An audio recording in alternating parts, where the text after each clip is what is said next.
7. 중관학파의 공성 본송의 해설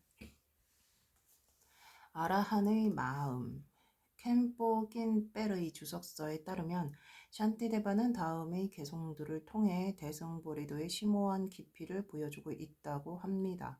44. 교법의 근간이 되는 건 진실한 비구인데 진실한 비구가 되는 것도 어려운 일이다. 마음이 대상을 향한 생각에 매여 있다면 열반을 이루는 일도 쉽지가 않은 것이다. 45. 번뇌를 끊어서 자유롭게 된다면 그 순간 그렇게 되어야 할 것이다. 번뇌가 없어졌다 해도 그들에게 남은 업력은 여전히 볼 수 있다. 위 개송의 의미는 승가 대중들이 만약 공성의 교리를 인정하지 않는다면 아라한이 되는 것은 불가능하다는 것입니다. 다시 말해 교법의 근간이 되는 것은 진실한 비구인데 그들이 만약 공성의 교리를 인정하지 않는다면 진실한 비구가 되는 것도 어렵다는 뜻입니다. 이에 대해 소승들은 공성의 교리가 없이도 아라한의 승가가 있을 수 있다고 반박합니다. 공성에 대한 깨달음이 없이도 사성제의 깨달음을 통해 윤회에서 벗어나는 해탈이 가능하다고 보기 때문입니다. 이에 대해 중간론자들은 공성에 대한 깨달음이 없이는 윤회를 벗어나 해탈하는 것도 불가능하다고 반박합니다. 윤회에 속박되는 근본 원인이 현상을 실유로 파악하는 무지이기 때문에 그 근본 원인을 제거하지 않고서는 해탈을 이룰 수가 없다는 것입니다. 공성에 대한 깨달음이 없이 공성을 단지 명상의 대상으로만 삼는다면 결국은 아무 생각 없는 무아지경에 빠지게 될 것입니다. 다시 말해 단순히 생각을 차단하는 것만으로는 윤회를 벗어나 완전한 해탈의 경지에 이룰 수 없다는 것입니다. 한편 다음의 개송은 켄포 낀뺄과 미냐 낀쉐의 주석서에 나오는 해석이 조금씩 다릅니다. 46. 잠시 근치의 원인인 애착이 사라진 것이 분명하다 한다면 애착으로 인한 번뇌는 아니라도 미몽의 무지마저 없다 하겠는가.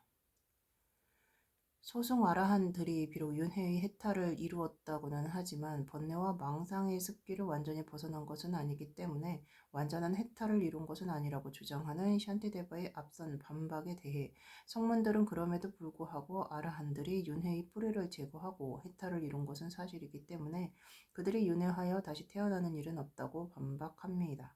하지만 이에 대한 샨티데바는 잠시 가까이에서 취할 수 있는 원인인 애착 정도가 사라졌다고 해서 그들의 무지가 완전히 제거되었다고 할 수는 없다고 말합니다. 다시 말해 인무아와 법무아를 포함한 대승의 보리도에 들어갈 때만 완전한 붓다의 일체지에 이를 수 있다는 것입니다. 샨티데바에 따르면 이러한 보리도는 오직 대승의 가르침에서만 구할 수 있는 것입니다. 이 때문에 대승의 경전이 소승의 가르침보다 더 뛰어나다고 하는 것입니다. 샨티데바는 윤회의 해탈을 이룬 아라한들도 여전히 업력의 영향을 받는다고 말합니다. 예를 들면 윤회의 해탈을 이룬 사리, 불이나 목건년, 존자 같은 대아라한들도 이전의 업으로 인한 마음의 습기를 버리지 못하고 여전히 업력을 받아야 했기 때문입니다. 47. 감각을 조건으로 애착이 생기는데 감각은 그 아라한에게도 존재한다. 대상과 결합하여 개념화된 마음이 얼마간 거기에 남아있기 때문이다. 계속해서 샨티데바는 소승들은 윤회로부터 완전한 해탈을 이룬 아라한에게는 그와 같은 애착이 없다고 생각하지만 그들 아라한에게도 자아에 집착하는 근본적인 무지가 남아있기 때문에 여전히 감각을 통한 애착은 생겨난다고 말합니다. 이에 대해 소승들은 아라한에게는 왜곡된 마음이 없기 때문에 어떠한 애착도 생겨날 수가 없다고 반박합니다. 이에 대해 다시 중간론자들은 그들은 여전히 감각을 가지고 있으며 그 감각을 실제로 파악하기 때문에 감각에서 비롯되는 애착도 따라서 일어나는 것이며 그에 따라 애착을 원인으로 가까이에 있는 대상들을 취하는 것이라고 말합니다. 그러므로 소승들의 입장에서 살펴보더라도 그들이 말하는 소위 아라한들은 완전한 윤회의 쾌탈을 이룬 것이 아니라 여전히 재생의 잠재력을 가지고 있는 것입니다. 이어지는 구절에서 샨티데바는 그렇기 때문에 개인들의 마음에 무언가를 실유로 파악하는 습기가 남아있는 한 여전히 무언가를 애착하고 그것을 대상으로 취하기 때문에 윤회로부터 해탈하기가 어렵다고 말한 것입니다. 48. 공성의 깨달음이 없는 마음은 억눌려도 다시 일어나게 된다. 마치 무념무상의 삼매와 같다. 따라서 공성을 수행해야 한다. 애착이 남아있는 한 윤회의 재생은 계속하게 하는 조건들 역시 개인의 심의식에 그대로 남아있습니다. 따라서 공성을 깨닫지 못한 마음에는 윤회의 속박에 갇히게 되는 요소들이 언제든지 다시 생겨납니다. 그 상태는 마치 아무 생각이 없는 무념무상의 삼매나 분별 없이 무기 상태에 빠져있는 것과 같습니다. 그렇기 때문에 그와 같은 분별력의 무분별의 상태가 다하게 되면 또다시 분별을 통한 개념적 사유의 과정이 시작되는 것입니다. 그러므로 신류에 집착하는 일체의 모든 습기를 완전히 벗어나기 위해서는 반드시 공성을 깨달아야만 합니다. 윤회의 해탈에도 꼭 필요한 공성의 깨달음. 미냐겐셰의 주석서에 따르면 위의 개송들은 단순히 윤회고의 해탈 정도만을 이루고자 하더라도 공성의 깨달음은 반드시 필요하다는 것을 보여준다고 합니다. 따라서 이 개송들은 필요 불가결한 공성의 깨달음, 즉 공성의 깨달음이 반드시 필요하다는 것을 보여주는 핵심 논제들을 담고 있다는 것을 알 수 있습니다.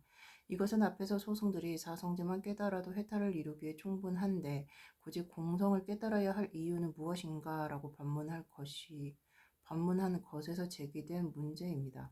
이에 대해 샨티데바는 이어지는 개송을 통해 만약 교법의 근간이 되는 승가가 공성의 깨달음이 없는 소승의 아라한으로 구성된 공동체라면 그러한 승가는 완전한 부다의 경지를 이룰 수 없는 것은 물론 윤회고의 해탈조차 이룰 수가 없다고 반박한 것입니다. 다시 말해 우리의 마음이 나타나는 현상을 대상화하는 습기에 매달려 있는 한 해탈을 이룰 가능성은 없다는 것입니다.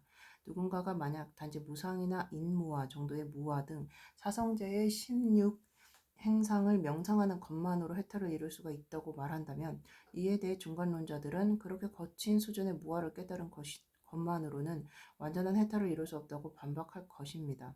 소승들이 완전히 깨달았다고 주장하는 아라한들은 샨티데바가 말하는 진실한 아라한이 아니라 자신의 심의식에 여전히 현상을 신류로 파악하는 습기가 남아있는 이들입니다. 즉 법무화를 미처 다 깨닫지 못한 이들입니다. 이들은 결국 애착과 같은 감정을 드러내게 되고 그에 따른 행업이나 습기 등의 과보를 받게 됩니다. 그런데도 소승들은 그들이 믿는 아라한이 무화를 깨달은 것은 사실이기 때문에 애착에서 벗어난 것도 사실이라고 주장할 것입니다. 이에 대해 중간론자들은 소승들이 벗어났다고 말하는 애착은 거치고 불완전하며 표층적인 의식에 나타나는 애착일 뿐이라고 반박할 것입니다. 따라서 소승들이 주장하는 아르한들의 마음에는 번뇌와 망상으로 표출되지 않는 미세한 형태의 애착이 여전히 남아있다는 것입니다. 소승들이 무지를 윤회의 원인이 되는 무지와 그보다 더 미세한 무지 두 가지로 구분하여 설명하는 것처럼 대승들은 애착을 의식으로 표출되는 거친 수준의 애착과 그보다 더 미세한 수준의 애착으로 구분하여 설명하는 것입니다.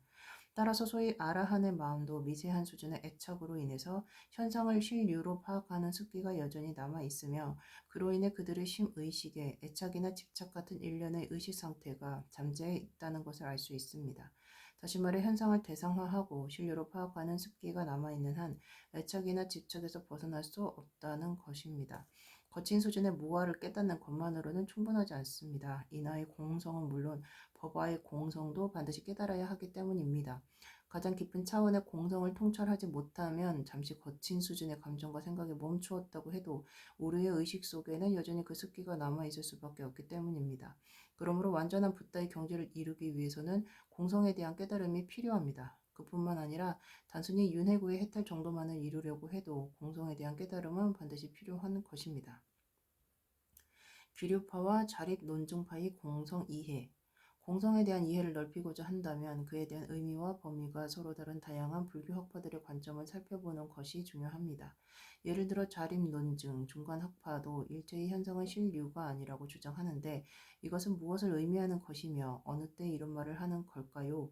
그들은 분명 실류를 부정합니다. 하지만 자세히 살펴보면 여전히 그들은 일체의 모든 현상에 어떤 형태로든 자성이 있다고 생각합니다. 따라서 객관적인 존재를 어느 정도 인정하고 있다는 것을 알 수 있습니다. 그들이 말하는 자성 혹은 존재의 방식은 허위가 없는 인식과 관련해서만 상정됩니다. 마찬가지로 방식으로 그들은 지각하는 마음에 대해서는 자율적이고 독립적으로 존재하는 존재의 방식이 없다고 주장합니다. 지각하는 마음은 허위가 없는 인식이 아니기 때문입니다. 하지만 현상은 어떤 형태로든 객관적인 현실을 가지고 있는 것이기 때문에 유효한 인식들은 반드시 허위가 없는 것이라고 말합니다. 반면에 귀리우 중간학파는 자성에 의한 존재 방식이나 객관적인 존재의 방식은 그 어떤 것도 인정하지 않습니다. 심지어 자립 논증 중간학파가 주장하는 자성조차도 귀리우 중간학파에게는 부정의 대상이 될 뿐입니다. 귀류파에게 있어서 일상의 모든 인식들은 허위에 이끌린 왜곡된 감각에 해당합니다. 예를 들면 꽃병에 대한 시각적 인식은 꽃병에 대한 인식이 유효한 것이고 그 대상인 꽃병이 존재할 때만 유효합니다. 하지만 그러한 인식은 꽃병을 마치 본질적인 실체가 있는 독립적인 것처럼 여긴다는 점에서 허위입니다. 반면에 자립 논증파에 따르면 꽃병에 대한 시각적 인식은 꽃병과 관련해서만 유효한 것이 아니라 꽃병의 본질적인 실체와 관련해서도 유효한 것입니다. 따라서 꽃병을 자성을 가진 객관적 존재로 파악한 시각적 인식은 허위가 없는 것이기 때문에 유효한 것으로 간주됩니다. 이와 같이 자립 논증파가 제시하는 유효한 인식의 기준은 인식 자체만이 아니라 인식된 대상의 자성도 반드시 유효한 것이어야만 합니다. 하지만 귀류파에게는 그것이 속죄 차원에서 말한 것이라고 해도 꽃병에 본질적인 자성이 있다는 것은 용납되지 않습니다. 왜냐하면 귀류파는 자성 자체를 인정하지 않기 때문입니다. 그러므로 귀류파에게 있어서 인식의 대상을 객관적으로 존재한다고 보거나 어떤 형태로든 자성을 가지고 있다고 보는 시각적 인식은 허위로 왜곡된 잘못된 것입니다. 이와 같이 중간의 두 학파 모두 공동의 가르침을 인정하고 수용하기는 하지만 그들이 부정하는 대상의 범위는 다릅니다. 마찬가지로 두 학파 모두 근본적인 무지가 번뇌장과 소지장의 본질적인 원인이라는 것은 잘 알고 있지만 잘못된 인식에 대한 이해에 있어서는 미세한 차이가 있는 것입니다. 둘 다 인정하는 사실은 애착이나 취합 등에 의해 번뇌들이 표출되는 것은 우리의 무지에서 비롯된다는 것입니다. 자립논증파는 어떤 형태로든 자성이 있다고 믿기 때문에 그와 같은 믿음에 기반하여 대상에 대한 이끌림이 망상이 된다는 것은 인정하지 않습니다. 반면에 귀류파는 그러한 이끌림이 곧 망상이며 번뇌의 이해라고 주장합니다. 이와 같이 부정의 대상과 무지에 대한 미세한 차원의 정의가 서로 다르기 때문에 무지에서 비롯되는 마음의 본질을 이해하는 방식도 서로 다릅니다. 다차원적 인하의 공성.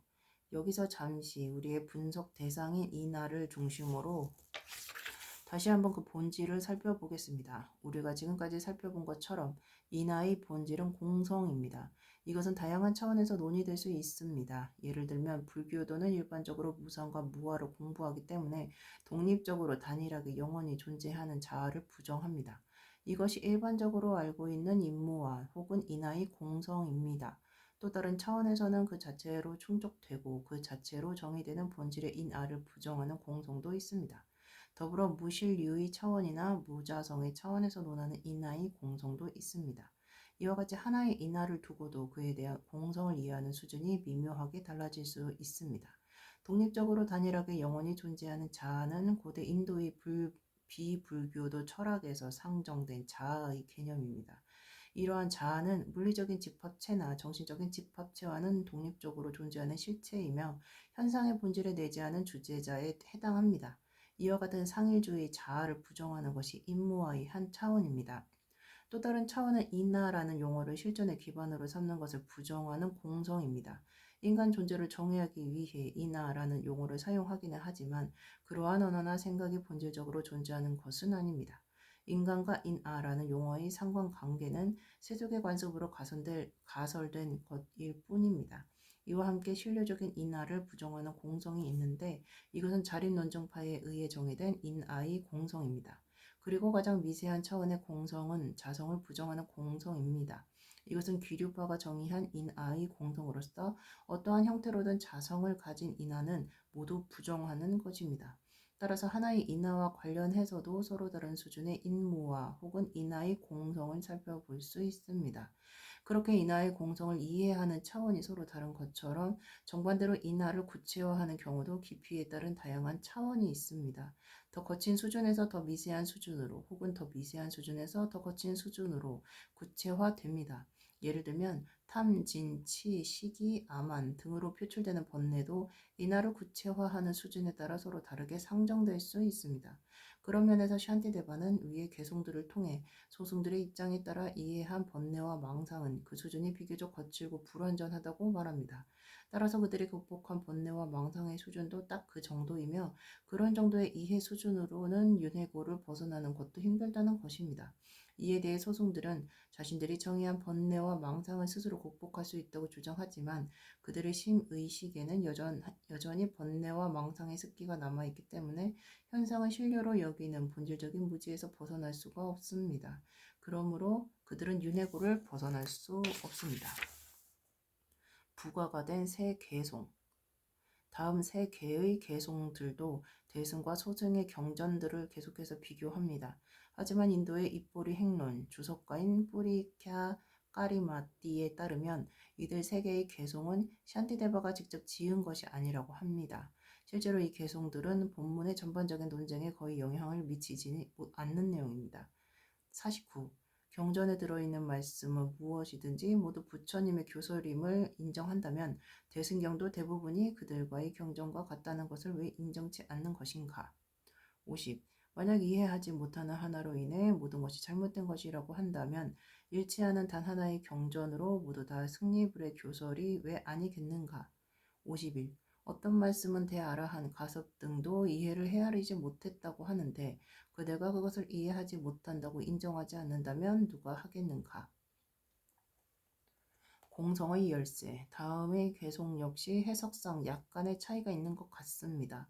하지만 결과적으로는 같은 말을 하고 있다고 봅니다. 즉 보살은 윤회와 열방 그 어디에도 머물지 않고 무주의 보살행을 계속한다는 것입니다. 52. 미몽으로 고통받는 이들을 위해 애착과 공포에서 벗어나게 하고 윤회에 머무르는 이들을 제도화하는 이것이 공성을 깨닫는 과정이라네. 보살은 윤회와 열반의 양변을 벗어나 공성의 보리도를 통해 서만 붓다의 경지에 이릅니다. 그런 면에서 이전의 모든 개성들은 본문의 핵심 주제인 공성의 중요성을 입증하기 위한 것입니다. 그 개성들은 완전한 깨달음의 경지를 이루는 것은 물론 윤회구의 해탈을 이루려고만 해도 공성의 깨달음이 반드시 필요하다는 것을 보여줍니다. 보살들은 자신만을 위해 열반의 적정에 들지 않습니다. 자신은 윤회구로 벗어났음에도 불구하고 윤회 중생들을 위해 스스로 그 속에 남아 그들을 제도합니다. 이와 같은 이타행이 바로 대승보리도의 본 모습이자 공성을 깨달은 결과입니다. 따라서 샨티데바는 앞에서 증명한 바와 같이 공성에 대한 반박은 그 어떤 것도 유효하지 않은 것이기 때문에 의심을 버리고 공성을 시행해야 한다고 말합니다. 53. 그러므로 공성을 향한 비판은 합당치 않으니 따라서 의심을 버리고 공성을 수행해야 하네. 54. 본내장과 소지장의 두 어둠을 치료하는 법이 바로 공성인데 속히 일체의 종지를 얻으려면 어찌 그것을 수행하지 않는가? 55. 일체의 사물이 고통을 일으킴에 그에 따라 두려움이 생겨난다네. 공성은 고통을 제멸하는 법인데 어찌 이에 두려움이 생기겠는가? 56. 만약 자아라는 것이 존재하기에 어떤 것에 대하든 두려워진다면 자성은 어디든 존재하지 않는데 두려워서 겁먹은 이는 누구인가? 또한 샨티데바는 공성에 대한 깨달음은 번뇌정과 소지정을 치료하는 대치법이라고 말한다. 그래서 일체 종지의 완전한 붓다의 경지에 속히 이르고자 하는 이들은 끊임없이 공성을 통찰해야 한다고 말합니다.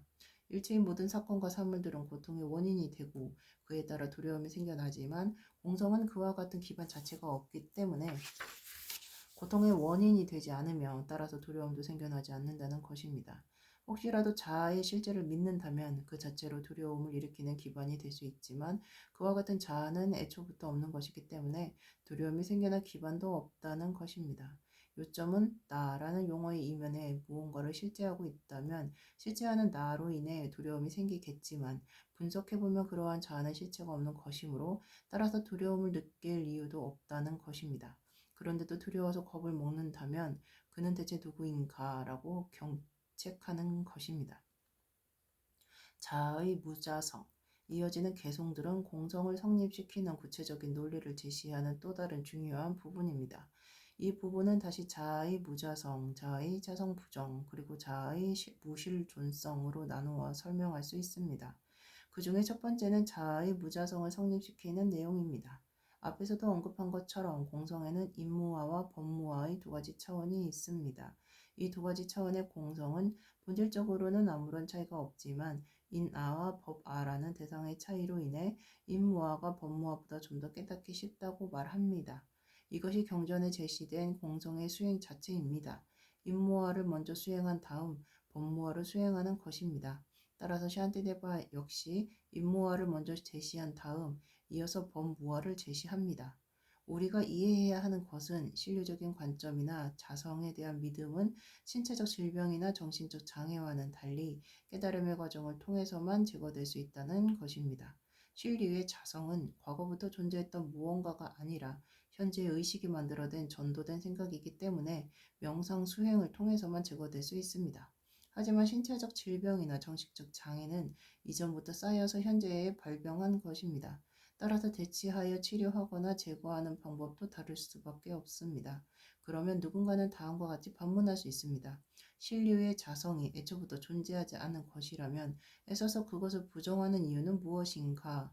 이에 답하자면 신류의 자성은 결국 처음부터 존재했던 것이 아닙니다. 다만 무지로 인해 그것을 실체인 양 경험하고 있는 것일 뿐입니다. 이 때문에 번뇌와 망상이 일어나고 그로 인해 고통을 받습니다. 그래서 부정하는 것입니다. 자의 자성 부정. 두 번째 중요한 부분은 앞서 논한 것처럼 부정되어야 할 것을 정확하게 이해하는 것입니다. 공성에 대한 명상은 부정의 대상을 바르게 이해하는 것이 중요합니다. 우리가 말하는 신류나 자성의 공성은 사찰 안에 현재 사람들이 없다고 말하는 것과는 다릅니다. 이 경우 공성의 기반이 되는 사찰과 그 안에 없는 사람들은 서로 다른 두 가지의 사실들입니다. 하지만 우리가 부정하는 것은 신류의 자성입니다. 그러므로 여기서 부정되는 것은 눈에 보이는 대상이 아니라 그 대상들이 존재하는 방식입니다. 우리가 무아나 무자성을 논할 때 부정의 대상이 되는 자아나 자성은 무엇을 의미합니까? 짠드라 끼르띠는 아리야 데바의 사백론에 대한 그의 주석서에서 무아의 관점에서 보면 부정의 대상이 되는 자아는 독립적이고 자율적인 것을 의미한다고 말합니다. 만약 무엇이든 우리가 예로 삼고 있는 사건이나 사물들의 존재 방식을 독립적이고 자율적이며 본질적인 실체를 가지고 있는 것으로서 설정한다면 그때 그와 같이 인식되는 특성이 바로 자아가 된다는 것입니다. 무아의 관점에서 보면 이와 같은 특성으로 설정된 존재의 방식 자체가 부정의 대상입니다. 짠드라 끼르띠의 이와 같은 자아에 대한 정의는 그의 주석서에 나오는데 사백론의 특정한 구절에 대한 내용입니다. 거기서 그는 자립적인 방식으로 존재하는 사건이나 사물은 없다고 말합니다. 오히려 그것들은 원인과 조건이 되는 다른 요소들에 의존할 때만 존재한다는 것입니다. 그러므로 어떠한 형태로든 그들은 독립적이거나 자율적인 상태로 머무르지 못합니다. 그와 같이 자립적이지 않은 상태로 머무르는 것이 자아입니다. 일체의 모든 사건과 사물들이 이와 같은 자립성이 결여되어 있기 때문에 자성이 없다고 말하는 것입니다. 우리가 생각으로 품고 있는 자아는 다른 이면이 있습니다. 짠드라 끼르띠는 그의 입증론에서 우리의 자아는 두 가지 측면을 가지고 있다고 말합니다. 하나는 단순히 나라는 의식에 초점을 맞춘 것이고 다른 하나는 그것이 신류의 대상으로 파악된 것입니다. 이때 우리가 부정하는 것은 나라는 의식이 아니라 그것을 신류의 대상으로 파악하는 것입니다. 짠드라 끼르띠는 세속의 관습에 따라 나라고 생각하는 자아는 우리의 모든 행위와 경험의 주체가 되는 것인데 그 주체라는 측면에서 초점을 맞추어 자아를 본질적인 실체로 여긴다고 합니다. 이처럼 자아를 신류로 파악하기 때문에 그에 따른 혼란과 번뇌가 야기된다는 것입니다. 그러므로 요가 행자들은 자아의 본질을 제대로 파악하고 수행, 정진을 통해 이와 같은 문제를 풀어내야 한다고 말합니다. 철학적인 면에서 보면 저절로 나타나는 대상과 인위로 설정된 대상은 서로 구분되는 용어입니다. 하지만 그 정도로 구체적이지는 않더라도 자신을 조금만 관찰해 보면 일상에서 느끼는 자아에 대할 때 우리는 그것을 무언가 본질적인 것이라고 믿으며 따라서 강하게 집착하고 있다는 것을 알 수 있습니다. 자아라고 하는 자율적이고 단일한 자기 정체성을 본능적으로 강하게 믿는 것입니다.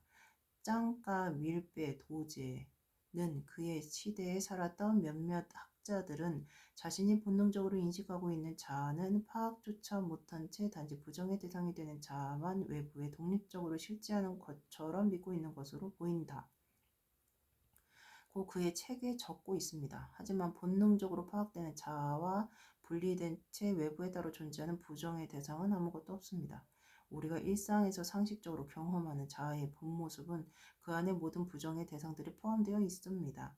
만약 자성을 부정하는 공성에 대한 우리의 이해가 본능적인 자아에도 미치지 못하고 단지 생각으로 설정한 자아 정도에만 그친다면 그 본질은 파악하지 못한 채 신료나 자성 등과 같은 언어적 유희에 빠져 자칫 윤회고의 원인이 되는 본능적인 자아는 건드려 보지도 못하고 그대로 방치할 위험이 있습니다.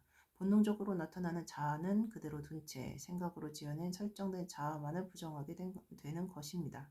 이와 같은 함정에 빠지게 되면 공성에 대한 깨달음을 위해 자아를 부정하는 것은 고사하고 자아의 본질조차 파악하지 못한 채 그대로 방치하게 됩니다. 그렇게 되면 기껏해야 아주 거친 수준에서만 부정의 대상을 부정할 수 있으며 결국 본능에 남아있는 자아는 건드려보지도 못합니다. 쫑카빠 존자는 중간 철학의 가장 큰 단점이 모든 현상의 신뢰를 부정하면서도 속세의 현실 세계를 그대로 인정하는 것이라고 말합니다. 앞에서 언급한 것처럼 이에 대해 자연스럽게 생기는 의문은 현상의 신뢰를 부정하는데 어떻게 자기 정체성을 일관되게 생각하고 말할 수 있겠는가라는 것입니다. 이 질문은 철학적인 난제의 가장 중요한 핵심입니다. 이 때문에 저절로 나타나는 대상과 인위로 설정된 대상을 구분하는 것인데 이것은 본능의 저절로 나타나는 자아가 실체 부정의 대상이 아니라는 점을 분명히 하는데 유용합니다.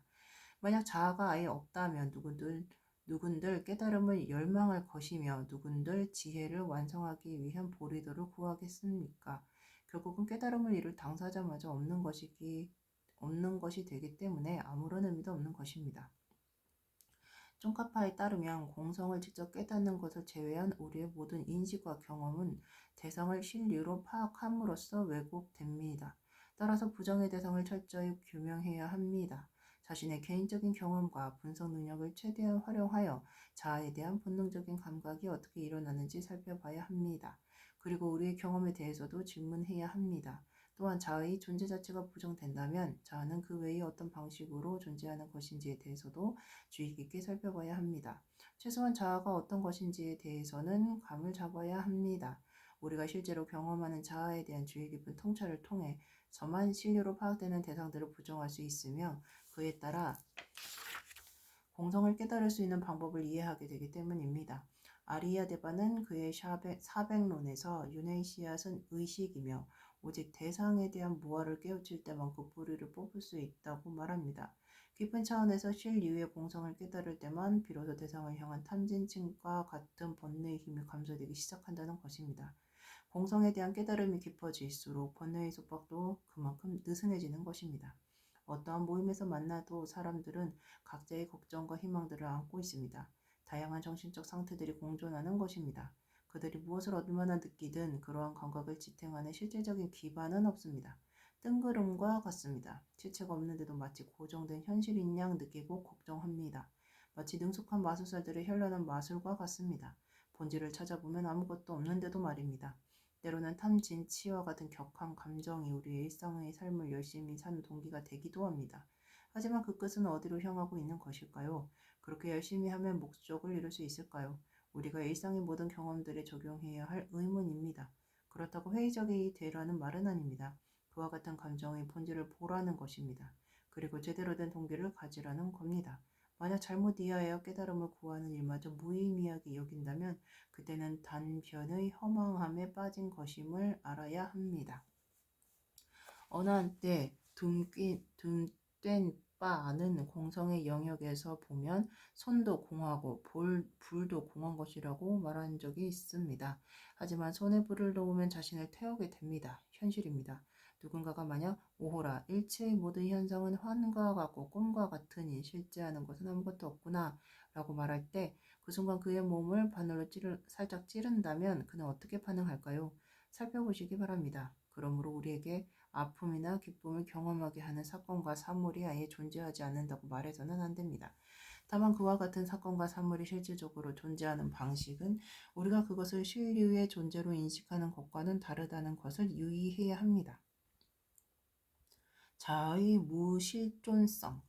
현상을 실내로 파악하는 방식에는 두 가지 유형이 있습니다. 첫째는 본능적으로 파악하는 방식인데 이것은 동물들의 의식에도 잠재해 있습니다. 둘째는 논리나 철학적인 사유를 통해 자아를 파악하는 방식입니다. 두 번째의 방식은 지적으로 습득된 자아를 파악하는 것으로 알려져 있습니다. 하지만 윤회의 뿌리에 해당하는 것은 첫 번째 유형처럼 본능적으로 현상을 실류로 파악하는 것입니다. 그런데 이처럼 본능적으로 파악하는 방식을 근절하려면 먼저 지적인 습득에 의해 현상을 실류로 파악하는 것부터 벗어나야 합니다. 앞서 말한 것처럼 자아는 외적인 세상과 상호작용하며 슬픔과 기쁨을 경험하는 것이 분명합니다. 이와 같이 본능적인 자아를 경험하는 근처에는 단일하고 자율적이며 무언가 실제적인 것이 있다는 강력한 믿음이 자리 잡고 있습니다. 하지만 만약 그와 같은 자아가 실제로 존재한다면 그것을 찾고자 할 때는 언제든지 찾을 수 있어야 합니다.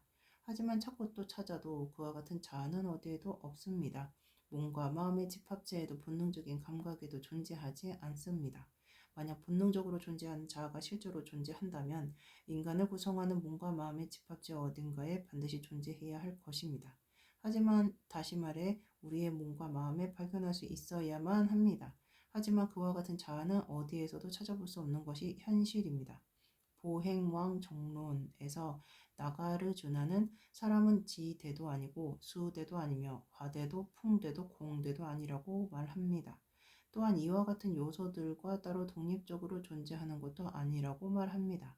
아무리 찾으려고 해도 몸을 구성하고 있는 곳이든 그 바퀴든 어디에서도 찾을 수 없다는 것입니다. 마찬가지로 심의식에서도 찾을 수 없습니다. 의식은 의식일 뿐 자아가 될 수 없기 때문입니다. 몸이나 의식, 의식의 흐름, 그 어디에도 자아는 없는 것입니다.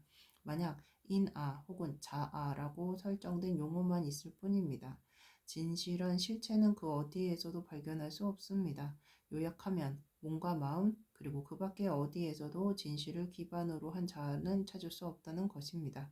나가르주나는 중론 근본송에서 우리의 신심과 헌공의 대상이신 열애조차 진실로 나타난 경우는 어디에서도 결코 찾아볼 수 없다고 말합니다. 몸과 마음을 구성하는 집합체로 이루어진 부처님도 붓다가 아니며 그곳 밖에 다른 곳에 따로 독립적으로 존재하는 것도 붓다가 아닙니다. 붓다는 본질적인 온을 가지고 있지 않으며 붓다의 기반이 되는 본질적인 온도 없습니다. 이와 같이 분석하면 붓다는 그 어디에서도 찾을 수 없습니다. 그렇다면 실제로 사건과 사물들이 공하다는 말은 정확히 무엇을 의미합니까? 일체의 모든 사건과 사물들은 원인과 조건이 결합된 집합적인 특성으로 존재하기 때문에 따라서 자족성이나 독립성이 결여되어 있습니다. 그와 같이 독립성이나 신뢰성이 결여된 것이 바로 공성입니다. 그런데도 공성을 사건이나 사물들과 따로 분리된 또 다른 존재론적 범주로 구분하여 이해하는 것은 처음부터 잘못된 생각입니다. 다음 개송들은 이에 대한 샨티데바의 입장을 잘 보여줍니다. 인간을 구성하는 요소들을 분석함으로써 그 존재들을 밝히고 있는 것입니다. 따라서 이와 같은 내용을 논리적으로만 이해해서는 안 됩니다. 철저히 자기 분석을 통해 실증적으로 깨우쳐야 합니다. 57. 치아와 두 발과 손발톱은 나가 아니다. 나는 골격이나 혈액도 아니다. 눈물, 콧물도 아니고 가래, 담도 아니며 염증의 황수나 농즙도 아니다. 58.